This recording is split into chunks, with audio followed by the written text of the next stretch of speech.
Assalamu alaikum dear students. It's Anam Khalid, Head of Department of Chemistry from the Legend Institute of Management Sciences. You are all welcome to the online classes. जैसा कि हमारी classes Eid से पहले भी चल रही थी online, तो उसके अंदर हमने DSC और DTA वगैरह जो हैं वो पढ़े थे लास्ट लेक्चर्स में। आज हमने जो अपना बेसिक लेक्चर है वो हमने उसी चैप्टर को ख़त्म करना है। इस वजह से आपका ये लेक्चर जो है वो मैंने छोटा सा बनाया है। इसमें एक टॉपिक आपका ऐसा था इग्निशन टेक्निक्स, जो कि मुझे लग रहा था कि हमने इसे सही तरह से गो थ्रू नहीं किया, तो वो आज हम उसे थोड़ा रिवाइज़ करने जा रहे हैं। इग्निशन का मतलब होता है किसी चीज़ को जलाना।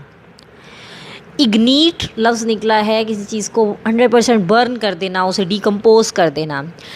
किसी चीज़ को हीट करने में या किसी चीज़ को ड्राई करने में और इग्निशन में बहुत फ़र्क है।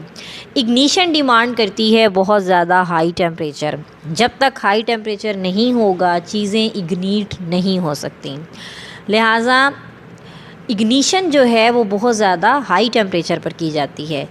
हीटिंग, सबसे पहले तो वो ये आपको बताएंगे कि सिंपल चीज़ों को ड्राई करने में और इग्नीट करने में क्या फ़र्क है। तो सिंपली किसी भी प्रोडक्ट को हीट करना 250 डिग्री सेंटीग्रेड से ऊपर उसे हीट करना, वो क्या कहलाता है? इग्निशन कहलाता है। लेकिन अगर टेम्परेचर उसमें 250 ना रह सके, आपका टेम्परेचर उसमें 150 है, 100 है, 120 है, तो उस वक़्त वो कभी भी इग्निशन नहीं कहलाएगा, बल्कि वो कहलाएगा ड्राइंग। तो ये इग्निशन और ड्राइंग में बेसिक डिफरेंस आ गया कि इग्निशन में और ड्राइंग में क्या फ़र्क है। इग्निशन 250 टेम्परेचर हाई से होती है, और जबकि ड्राइंग जो है वो 250 से लेस पर हीटिंग आप सिंपली कर रहे हैं, तो वो क्या है? वो ड्राइंग है। उसके बाद हम कुछ फैक्टर्स देखेंगे कि कौन कौन से फैक्टर्स हैं जो इग्निशन पर अफेक्ट करते हैं। सबसे पहले नेचर ऑफ प्रेसिपिटेट, के जो प्रेसिपिटेट बनने हैं उसकी नेचर क्या है, वो किस नेचर के हैं, आया उसमें कंपाउंड स्टेबल हैं या वो अनस्टेबल हैं या वो क्या हैं। सेकंड पे नेचर ऑफ फिल्टरिंग मीडिया, आप जिस मीडियम से उसको फ़िल्टर कर रहे हैं वो मीडियम क्या है, आया वो फ़िल्टर पेपर है या वो नहीं है, या वो कोई गाउच क्रूजिबल है, या वो फ़िल्टर पेपर क्या है, फ़िल्टर मीडिया कौन सा है। तो नेचर ऑफ फ़िल्टर मीडिया और नेचर ऑफ प्रेसिपिटेट जो है ये इग्निशन के रेट पर और इग्निशन पर बहुत ज़्यादा अफेक्ट डालती हैं कि आपको किस तरीके से इग्निशन जो है वो इसमें करनी है। इग्निशन का दूसरा नाम इंसिनरेशन भी होता है, तो आपने कंफ्यूज नहीं होना। इंसिनरेशन और इग्निशन एक ही चीज़ है। इग्निशन और इंसिनरेशन में क्या होता है कि ये दो तरह की है। बेसिकली दो कैटेगरीज़ हैं इसकी। एक इंसिनरेशन ऐसी होती है जो कि फ़िल्टर पेपर के बग़ैर होती है, और एक इंसिनरेशन ऐसी होती है जो कि फ़िल्टर पेपर के साथ होती है। तो पहले हम वो पढ़ेंगे जो फ़िल्टर पेपर के साथ होती है। देखें टाइप ऑफ इंसिनरेशन में पहली टाइप क्या है, जिसमें आपके पास इंसिनरेशन फ़िल्टर पेपर के साथ होगी। इग्निशन और incineration process with filter paper. लेकिन ये तब अप्लाई होगा जब आपके प्रेसिपिटेट स्टेबल हैं। अगर तो आपके प्रेसिपिटेट स्टेबल हैं तो उस वक्त आप इस टाइप की इंसिनरेशन को इस्तेमाल करेंगे जिसमें आपने फ़िल्टर पेपर को यूज़ करना होगा। इसके तीन स्टेप्स हैं। सबसे पहले आता है इसमें हीटिंग, फिर आता है पहले आपने सिंपल उसको हीट करना है, गर्म करना है।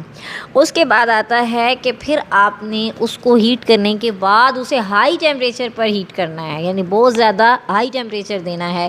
थर्ड पे आपके पास आता है प्रेसिपिटेट, फिर आपके पास प्रेसिपिटेट बनना शुरू हो जाते हैं, और आप ये कोशिश करते हैं कि जो आपके प्रेसिपिटेट हैं वो क्या हों, वो होमोजीनस हों। होमोजीनस का मतलब ये कि सारों का साइज़ एक जैसा हो, सारों का जो कलर है वो भी तकरीबन सेम हो।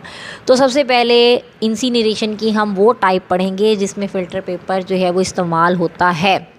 हीटिंग में क्या होगा, ड्राइंग अप टू 100, आपने 100 डिग्री सेंटीग्रेड तक उसको ड्राई करना है। मैंने जैसा कि आपको पहले भी बता दिया कि ड्राइंग में और इंसिनरेशन में फ़र्क ही ये है कि अगर टेम्परेचर 250 डिग्री सेंटीग्रेड या उससे ज़्यादा होता है तो वो इंसिनरेशन है। अगर टेम्परेचर 250 से कम होता है, 200 पर है, 150 पर है, तो उस वक्त वो क्या कहलाएगा, वो कहलाएगा उसकी सिंपल ड्राइंग कहलाएगा। तो आपने हीटिंग में सिर्फ और सिर्फ उसको ड्राई करना है, मतलब 100 डिग्री सेंटीग्रेड तक उसको आपने गर्म करना है। फिर आपने उसमें सॉल्वेंट डालना है। आप किसी भी चीज़ को गर्म करेंगे तो ज़ाहिर सी बात है पहले उसको लिक्विड में कन्वर्ट करना पड़ेगा। आपने उसके अंदर क्या डाला, सॉल्वेंट डाल दिया। सॉल्वेंट डालने के बाद फिर ज़ाहिर है आपका जो प्रोडक्ट है वो तो ख़राब हो गया, तो लिहाजा आपने उस सॉल्वेंट को वहाँ से इवेपोरेट भी करवाना होगा, उसको उड़ाना है। तो सॉल्वेंट को इवेपोरेट आपने वहाँ से करवा दिया। सॉल्वेंट को इवेपोरेट कैसे करवाएंगे, ज़ाहिर सी बात है आप उसको 100 डिग्री सेंटीग्रेड पर जब ड्राई कर रहे होंगे तो वो खुद ब खुद सॉल्वेंट उसमें से इवेपोरेट हो जाएगा, उड़ जाएगा। सॉल्वेंट इसमें आपने ethyl alcohol, methyl alcohol, benzene, chloroform, ये इस तरह का जो है वो आपने सॉल्वेंट इस्तेमाल करना है जिससे ड्राइंग हो जाए कम्प्लीटली। सेकेंड स्टेप में आता है हाई टेम्परेचर पर आपने फिर हीटिंग करनी है। फिर आपने क्या करना है, फ़िल्टर पेपर को कार्बोनाइज़ करना है। कार्बोनाइज़ का मतलब ये है कि आपने उसकी कार्बोनाइजेशन पहले से कर रखी होगी, कार्बन उसमें ऐड होगी। थर्ड पे प्रेसिपिटेट बनेंगे। फिर आपने इसको हीट करना है तकरीबन 1 घंटे के लिए। इतना हीट करना है कि प्रेसिपिटेट बनना शुरू हो जाए, यानी चीज़ों को जमना शुरू हो जाए। प्रेसिपिटेट जब आपके बन जाएंगे तो फिर आपने क्या करना है कि आपने उसको होमोजीनस बनाना है। होमोजीनस का मतलब ये है कि एक जैसा उसका साइज़ हो और एक जैसी ही उसकी नेचर हो। तो होमोजीनस बना के फिर आपने उसको छोड़ देना है। तो टाइप ऑफ इंसिनरेशन में पहली टाइप हमने कौन सी देखी है कि जिसके अंदर क्या होता है कि आपके हीटिंग होती है, फिर हीटिंग हाई टेम्परेचर पर, फिर उसके प्रेसिपिटेट बनते हैं। नेक्स्ट में इंसिनरेशन प्रोसेस फ़िल्टर मीडिया के बगैर भी हो सकता है। वहाँ आपने बेरियम सल्फ़ेट इस्तेमाल करना है और हीटिंग 105 डिग्री सेंटीग्रेड पर करनी है। जब आप बेरियम सल्फ़ेट में सैंपल को डालकर उसको हीट करेंगे तो प्रेसिपिटेट खुद ब खुद बन जाएंगे। आगे कुछ टर्म्स ऐसी हैं जो कि छोटी छोटी टर्म्स पेपर में बहुत आती हैं, तो वो मैंने आपको सोचा कि मैं अब आपको वो भी पढ़ा दूँ। पहली टर्म है limit of detection. Limit of detection से मुराद वो छोटी से छोटी अमाउंट होती है जिसकी हम किसी भी अमाउंट किसी भी एक्सपेरिमेंट से निकाल सकते हैं। जैसे GCMS है या ICP-MS है। ICP-MS क्या होता है, इंडक्टिवली कपल्ड प्लाज्मा। इसकी जो लिमिट ऑफ डिटेक्शन है वो बहुत ज़्यादा लो है। इसका मतलब ये है कि ये बहुत छोटी से छोटी अमाउंट को भी डिटेक्ट कर जाता है। लेकिन आप खुद सोचें, जो छोटी से छोटी अमाउंट को डिटेक्ट कर जाएगा, जो इंस्ट्रूमेंट इस तरह करेगा जिसकी लिमिट ऑफ डिटेक्शन बहुत ज़्यादा सेंसिटिव होगी, तो ज़ाहिर सी बात है वो इंस्ट्रूमेंट हद से ज़्यादा सेंसिटिव होगा, यानी वो इतनी छोटी सी अमाउंट को भी पिक कर रहा है। तो लिमिट ऑफ डिटेक्शन जैसे जैसे किसी भी चीज़ की बढ़ती जाती है, किसी भी इंस्ट्रूमेंट की बढ़ती जाती है, वैसे वैसे उसकी सेंसिटिविटी भी बढ़ती है, उसका जो सेंस करने की प्रॉपर्टी होती है वो भी बढ़ती है। तो लिमिट ऑफ डिटेक्शन डिफरेंट चीज़ों की डिफरेंट हो सकती है। डेफिनेशन इसकी क्या है, minimum amount that can be detected, जो कि डिटेक्ट हो सके, वो मिनिमम अमाउंट को हम क्या कहते हैं, लिमिट ऑफ डिटेक्शन कहते हैं। या फिर वो लोएस्ट कंसंट्रेशन जो वेरिएबल्स की आपको दी जाती है, जिसमें आप 0 से 95% कॉन्फिडेंस के साथ कह सकें कि भाई हमारा रिज़ल्ट ठीक आया है, उसको हम क्या कहेंगे, लिमिट ऑफ डिटेक्शन कहेंगे। अब आता है प्रिसिजन। प्रिसिजन लफ्ज़ का मतलब मैंने आपको पहले भी बहुत बार बताया। प्रिसिजन का मतलब ये होता है कि अगर एक एक्सपेरिमेंट बार बार किया जा रहा है, आंसर वही सेम आ रहा है, तो वो प्रिसाइज आंसर है आपका। बेशक वो ठीक नहीं है लेकिन आंसर एक ही जैसा रहा है, तो वो क्या है, प्रिसिजन है। तो ये यहाँ पे ये टर्म इसी तरह से यूज़ हुई। प्रिसिजन क्या है कि with in day and between day, यानी आपने एक दिन एक एक्सपेरिमेंट किया, आपने फिर वही एक्सपेरिमेंट उससे अगले दिन किया, तो वो सेम कंसंट्रेशन लेवल आपको आंसर सेम आ रहा है, तो वो क्या है, इसका मतलब है कि वो प्रिसिजन है। प्रिसिजन और एक्यूरेसी मैंने आपको पहले भी समझाया था कि फ़र्ज़ करें यहाँ पर निशाना लगाना है, एक शूटर आया है, उसने यहाँ लगाया, फिर दूसरे ने यहाँ, तीसरे ने यहाँ, चौथे ने यहाँ। बेशक ये गलत आंसर है लेकिन उन सब का आपस में जो वैल्यूज़ हैं उन सब के आपस में एक बहुत बड़ा एग्रीमेंट है, तो इसको हम प्रिसिजन कहते हैं। लेकिन अगर यही चीज़ आपकी एक्चुअल वैल्यू के पास होती तो उसको हम क्या कहते हैं कि वो एक्यूरेट है।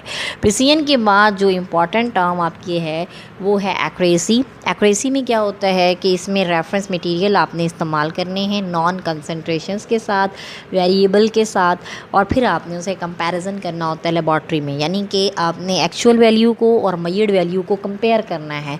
अगर तो दोनों का आंसर सेम है या दोनों का आंसर किसी हद तक ठीक आ रहा है तो आपने ये कहना है कि आपके जो आंसर हैं वो क्या हैं, वो एक्यूरेट हैं।